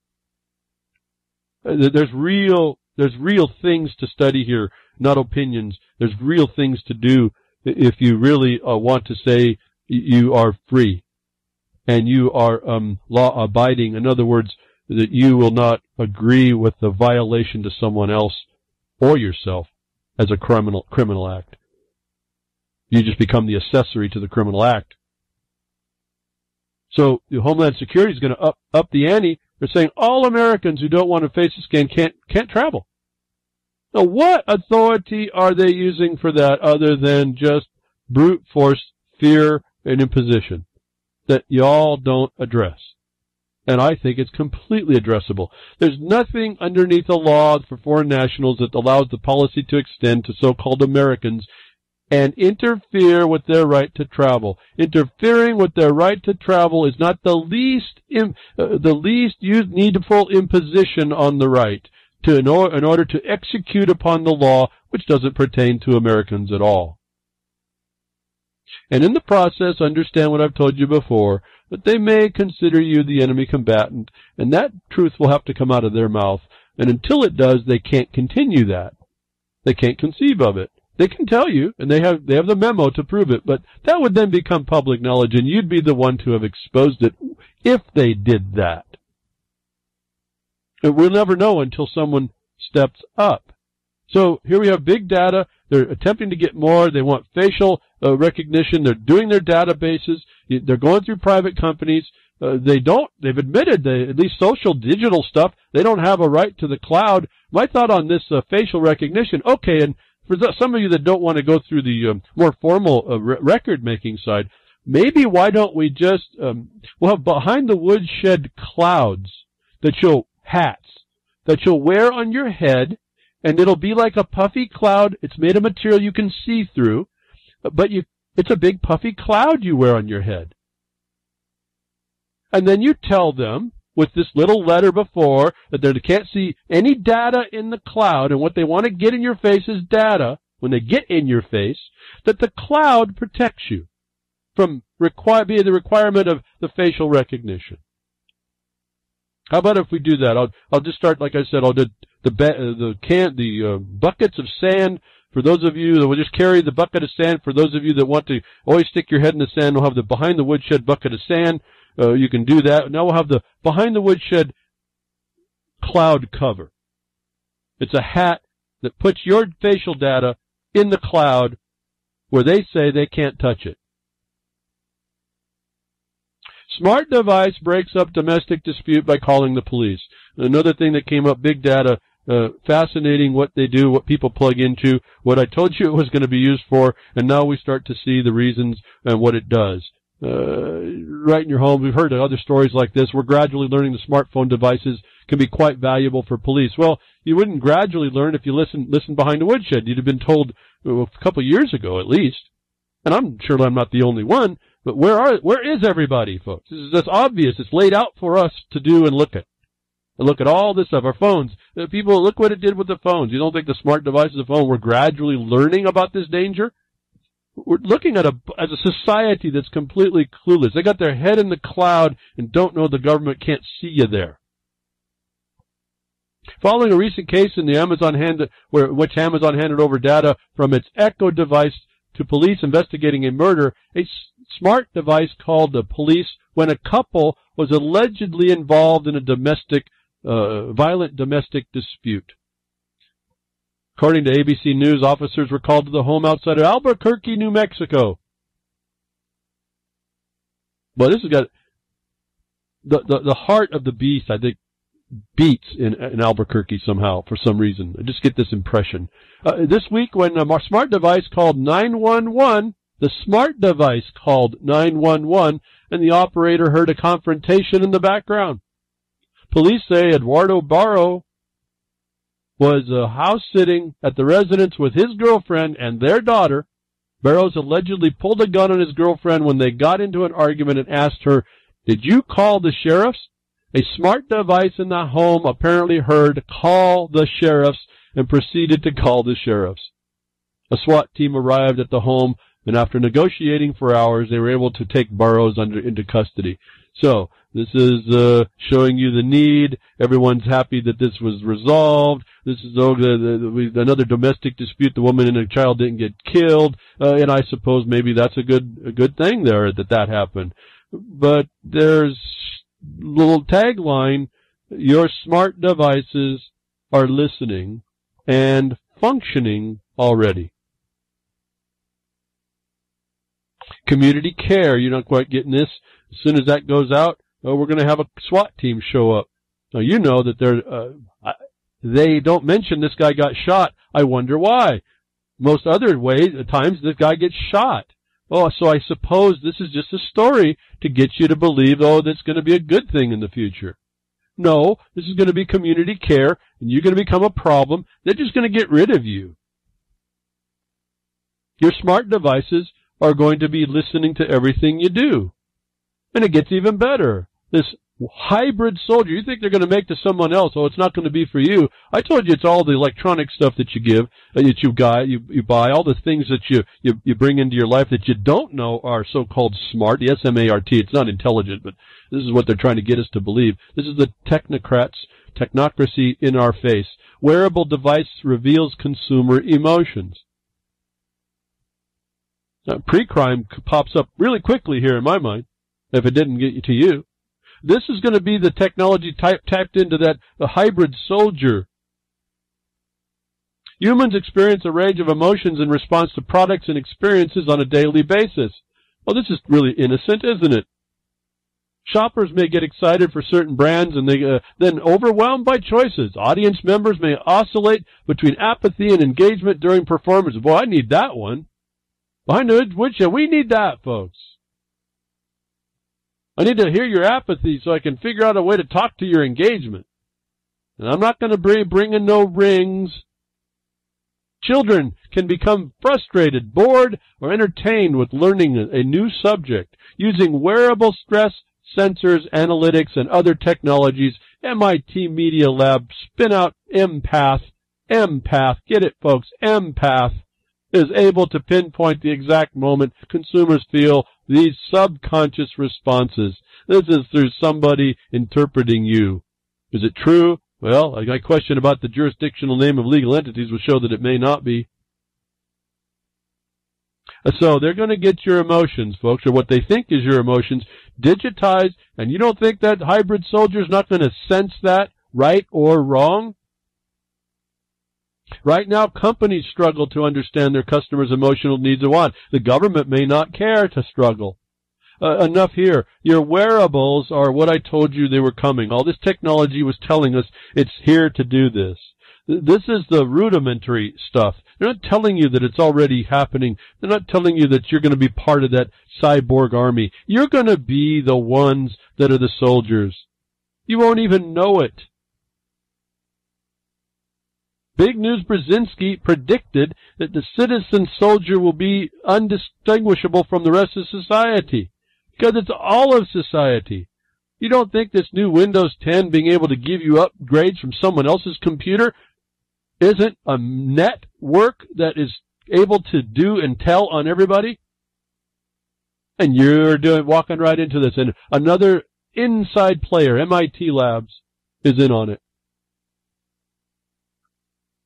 They create these databases that create these impressions, digital impressions that are going to be fed to people, companies really. I said people will be the hybrid, the bureaucrat, all on biometrics. Most of the time you've given them. I talked about those smart clothes. Your clothes themselves will have these things built into them. The fibers. Remember, I talked about all this material science stuff that was coming to a product near you. I told you Elon Musk is not working on a fairy tale. He's working on real things. It looks like he actually, like in California, the lunatic Brown that's down there, the governor, insane people, that they're going to now, the whole of the government's going to give some subsidies to electric cars. Well, who's the biggest recipient for that but Tesla? And the factory there. Subsidies to bring on this smart technology. Running by better batteries, which is really fascination to me, but still applied to you. Wearable devices reveals consumer emotions. You don't think you're going to be fully wired, folks. You're not paying attention. I also mentioned in a prior broadcast, and that brings up this digital acquisition of information, how they have products for us, and the digital person that they make with all your data that they attach to you. Did get an email, and thank you very much for that if you're tuning in again. Appreciate that. About a thing called, it's already a product, called a digital persona. And it's a fingerprint reader. Well, in writing a response email about that, later it occurred to me that something popped in my mind about digital persona I thought I read a long time ago about it being a software company, not a product. And so I was, again, all this information's been there. The memory hole is full of stuff, and every once in a while something vaguely comes around and I pick up on it. Well, I did some quick research, not a deep research, and sure enough, digital persona was started as a biometric software company. That the software was used by Microsoft in its fingerprint reader. So now digital persona, the data information gathering software, has now developed its own reader. So I wanted to know, that's interesting. How did that, so that's what it was. We were told digital persona, I remember advertisements that there was this company that was going to be able to integrate all this stuff for our help. All these biometrics to make things more secure in our life and make things more automatic for us. We would just be able to use our fingers or prints and all this other stuff. Look into a hole. No more keys. Nothing. Buy groceries. Just walk out of the store. Sounds great. Really utopic. Okay. Until you start finding out this is all the tools of war, the weapons of war. Digital persona. And I'm okay, so these people are connected. How do you get into Microsoft as a software? You got to be pretty cool when you're doing that. Now, who is this digital persona? It's not just a fingerprint reader. It's actually a legal entity company that makes software that the emailer told me, and I don't know if I fully understood it completely, that they're going to be upgrading the software now to take more biometrics with these devices. Well, to me, it looked like this device could just do you could just put sensors in it. It would take all kinds of biometric readings. Why wouldn't it communicate with that wearable that you have and start sucking in information there to create your digital persona? The very thing I was telling you, that these digital devices are having identities. You will have your own. And it's like they're getting you to play these games and you create you look like something in the game, that you created up. Well, yours is actually being created for you, and it doesn't look anything like the game that you've created for yourself. It's the one they're creating for you that goes along with everything you do. So what is this digital persona? Who runs it? Okay, I did a quick little check. Nothing really fancy here, folks. Richard Agostinelli is he served as executive officer of the president of Digital Persona Incorporated, originating out of Fremont, California. But this is a listing for something called Crossmatch Technologies. He's the chief executive officer of Crossmatch. He started, but he became the CEO, of Digital Persona in 2012, but Digital Persona was started back in 1996. That's about the time I'm learning about this problem, this plan, this international world connection and technocratic imposition.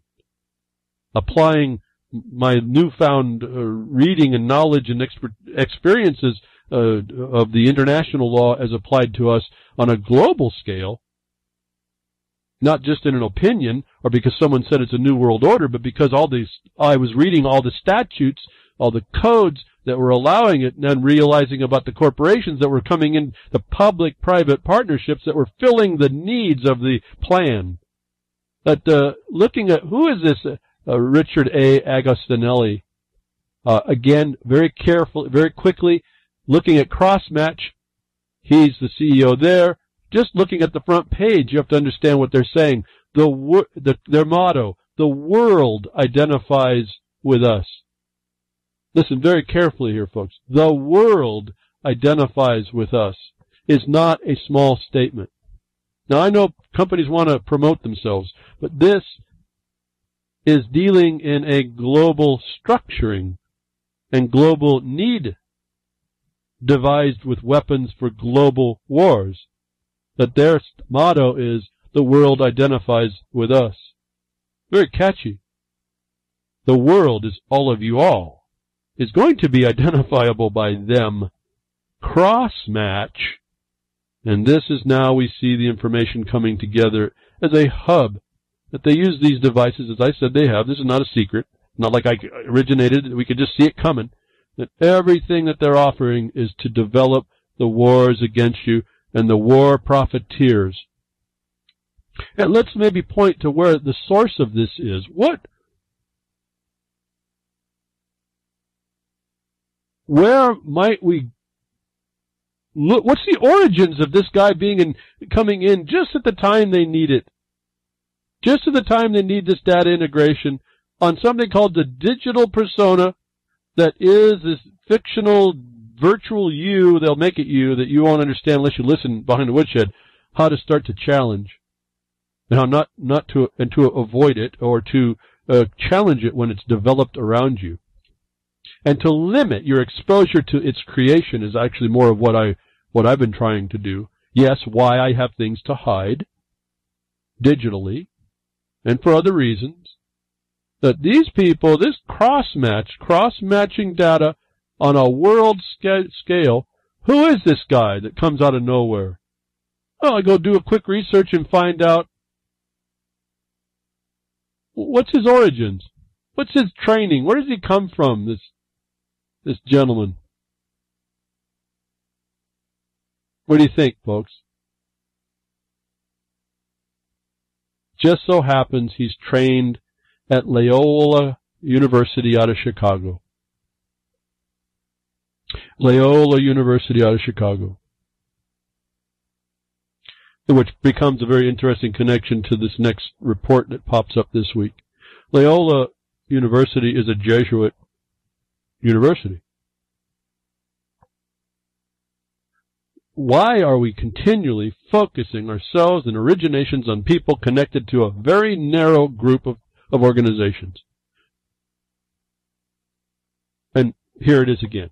I mean, what are the odds, folks, please, really, what are the odds that a global world identity company management identity company is involved in creating a digital persona,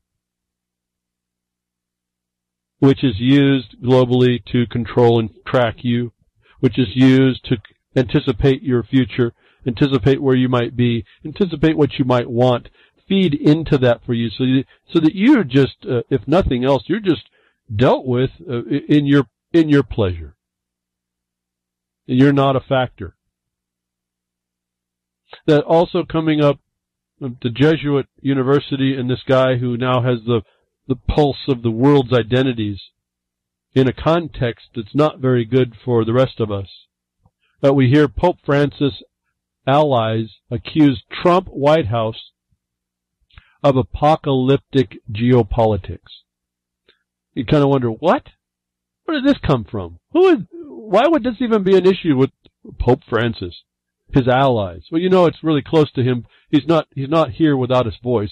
They didn't just punt that out without Pope Francis's approval. An article vetted by the Vatican offers scathing critique of Steve Bannon, who is Catholic, the Trump White House, and the evangelical fundamentalism in the U.S.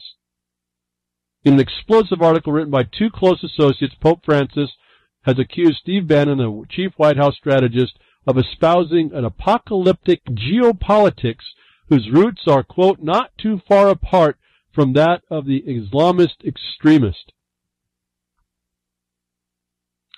Again, I could keep reading. That starts it off. There's a ton in that first paragraph. Remember, this is coming from an organization that is like the originator of tortures, the originators of the fabrication of heretics, the masters of duality, probably, till it was named by someone, it was probably the progenitor of Hegelian dialectic.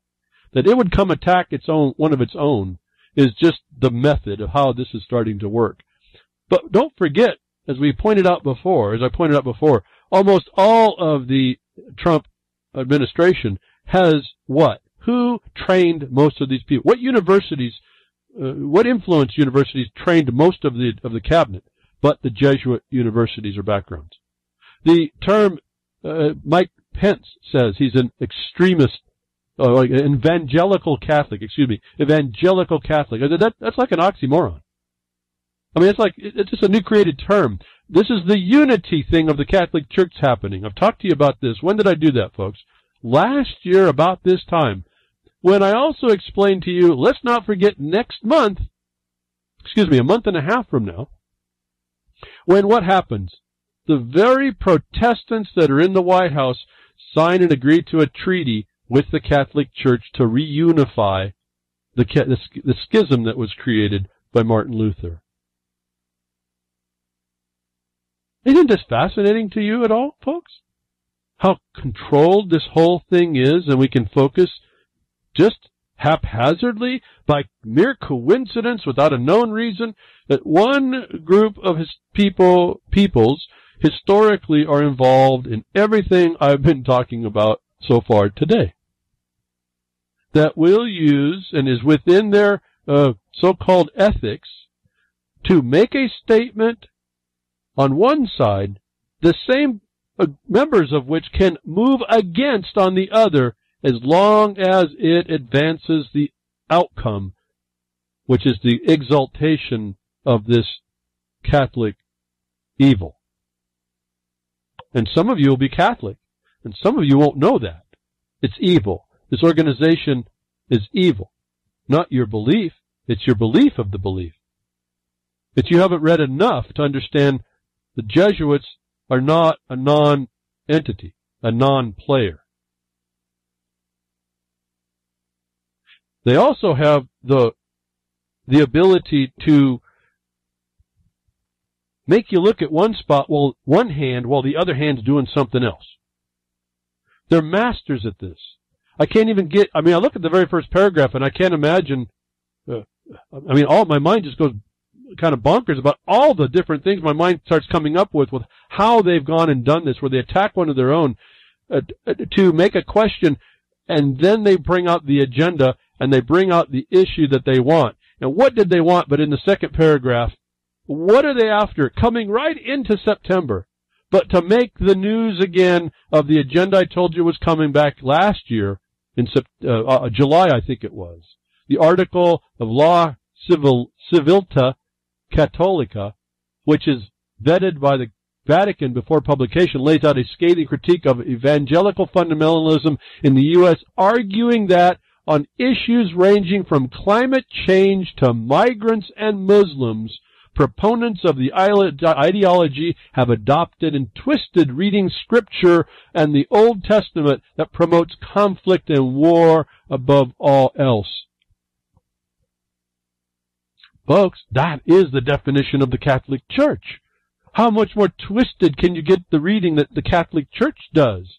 How much more subtle the deception to point out Mary instead of Jesus Christ as the Savior, and what he did to do that and why? How much more twisted does this get to come out and talk about climate change and the migrants and Muslims when the Pope came out with his encyclical? If you'll remember, I've covered all this last year completely. How much more twisted does this get that the Pope supports a fraud that by the day is exposed over and over and over to be the fraud that it is, climate change? That the Agenda 2030 that the Pope embraces does exploit migrants and Muslims in particular, because that's what you see over in the Middle East. What I've been telling you is the mirror, the contorted carnival mirror that it is. They expose this laying of hands on President Trump by evangelical leaders to point out this distinction when Pence said he was an evangelical Catholic. See that they're tying it together by denying its complaining about it. These are the movers and the shakers on these points. This is one of the things that's against us. And you got to be very careful. I say Catholics, remember, they're also heavy into flying the, anti-Semitic flag, and they misstate and twist the definition of what Semite means.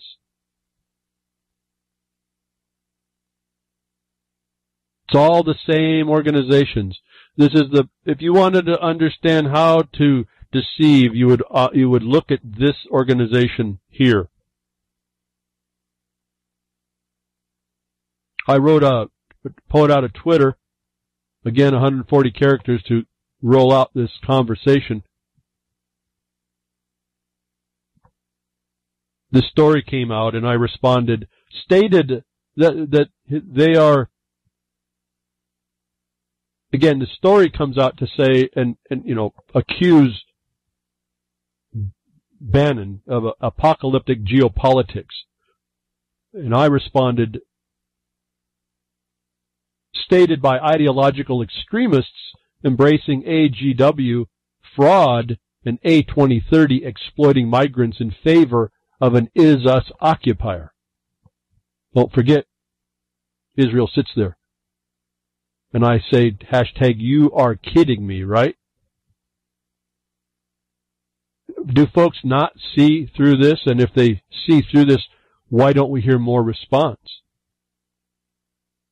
These people, I talk about this a lot, not the Pope, the method they use to destroy us. Well, we talk about consensus imposed upon you locally as some good do-gooder rule or regulation or whatever that actually destroys the thing it's purporting to protect or make better. The process destroyed consensus, the coordination process destroyed that gives the county the power to protect against these nonsenses, destroyed by the policy consensus networking system, the alternative dispute imposition that's already integrated in your states as an administrative destruction to law. This thing this pseudo discussion against one member of the Trump is another reflection of what's going on in a town near you. Just change the attack title, what the subject matter is, and it's identical. So they attack someone for the very same things that they themselves are doing and have supported a year before. And I see coming through the stream what's the next celebrity's opinion.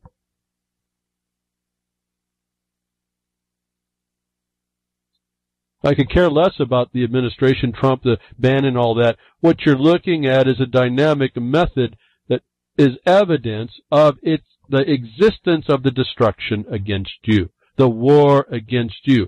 They're getting their way.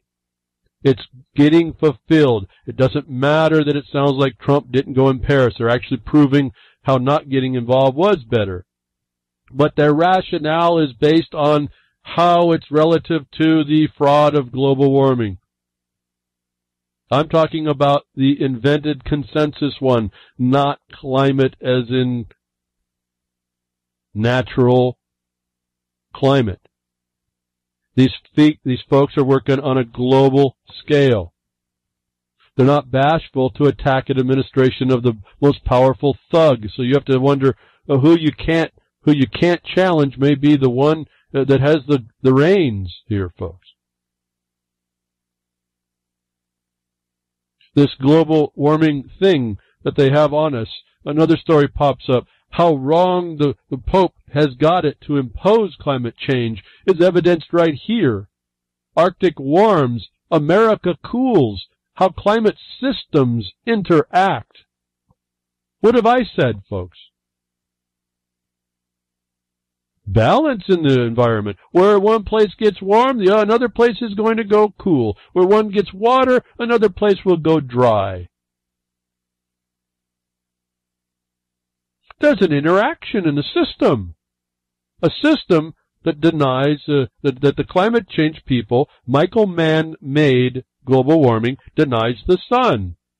That means they deny the system, that it is being used by the sun, or that the sun drives.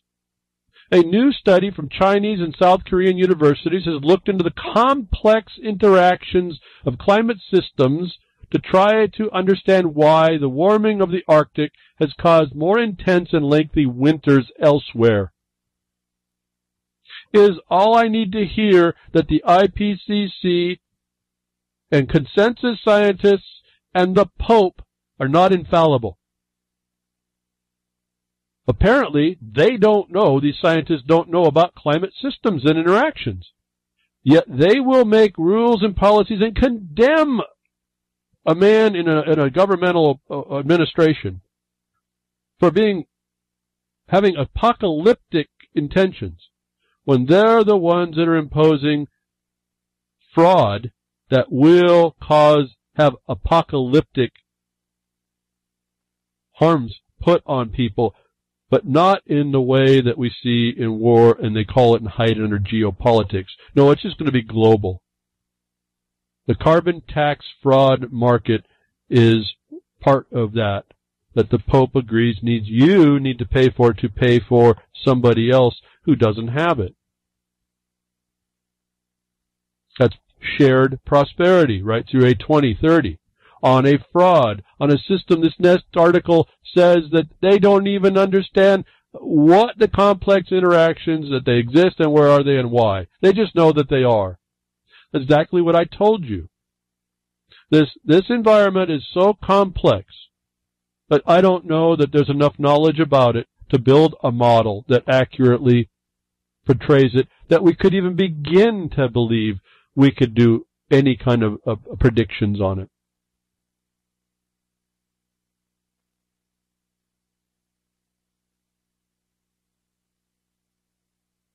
I'm pausing. How is that not something that's really clear and simple to understand that we've allowed this nonsense to go on and on and on, or we make fun of it and we disregard it. And I'm suggesting to you that this allies of the Pope coming in to attack one of the administration and impose something that science is saying they don't even understand is the thing you're missing and not working against. Because it has nothing to do with climate change, it has nothing to do with the ignorance. It has to do with creating a dynamic in the people, in their thoughts and behaviors, most importantly, that keep them out of the way that the plan is fulfilled. I mean, how can you make a policy, a climate policy, global nonetheless, predict a future into the 2100 when you don't even understand that there are complex interactions and climate systems to analyze and you haven't done it? Isn't anything different I haven't said before, but over the years they still don't do it, and no one just brings that out. We always want to argue instead of just denouncing the myth. We want to just argue instead of just saying, well, you know, your hypothesis isn't even valid. It doesn't even raise the level actually of a hypothesis. No, we engage it. We continue to engage it. Trump may not have signed the Paris Treaty, but he did not denounce this condition. In fact, the Pentagon is actually studying how climate change will interfere, but may impact them. Now, I understand the weather might, but not climate change as a defined, consensus-born ideology. A theology. See, this is all a theology if you kick it down. When the Pope is saying climate change, that's a theology. When he's talking about migration, that's a theology. No, it's a problem, and it's the plan. And I've talked about this over and over and over. It's official impeachment resolution against President Trump. So this, some guy, Brad Sherman, he puts out an impeachment because of some obstruction of justice charge. My only response to him on Twitter was, now, Brad Sherman, if you don't go after the actual obstructing government riffraff, you're a hypocrite. If not accessory, 18 U.S.C. 3 and 4, I have a list. So, folks, I start the question. I expose the conundrum to his artificial intelligence and his plunder to attack the system by not attacking the system, and we focus on the wrong thing when, in fact, these are the players that are causing this problem against us. Maybe you can join me on that Twitter line and say, well, yeah, once we have an answer, you are a hypocrite. More importantly, you are the accessory to the crime when you don't do what those two statutes say. Do we have even that much of a word in our mouth? Letters in the ink pen to a piece of paper? Can't we even do that for ourselves? Can't we just make a record so that everyone can see we're doing something more than just yakking about it, and then it does go nowhere? Self-fulfilling prophecy? Thank you for tuning in today. I hope something I said will invigorate you into taking action on some of these issues. Make a decision to stop a wrong you need to be righted. Grimner, thank you for what you do. RealLibertyMedia.com and all the stuff in the archive and things like that. And FreedomsNetwork.com social network. Folks, you said as a tool, get together. We can all somehow get together and work it out. Jules, I did see the recast up in the YouTube. Thank you. I hope you're feeling much, much, much better, and hope you get that all handled. I hope that does work out for you. I was glad to see that happening. And folks, I'll be here next week. Tech diffs or nature willing.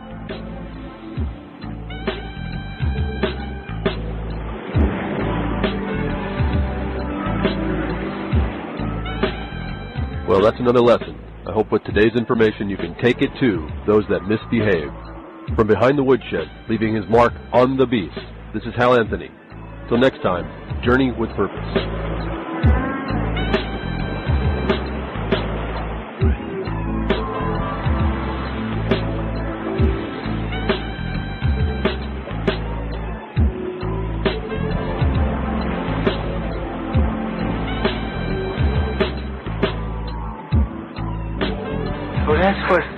opening up a can of whoop-ass feels like.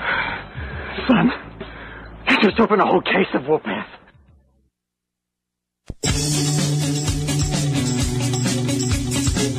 My name is S.M. Gibson, and I am the host of Anti-Media Radio on UCY.TV.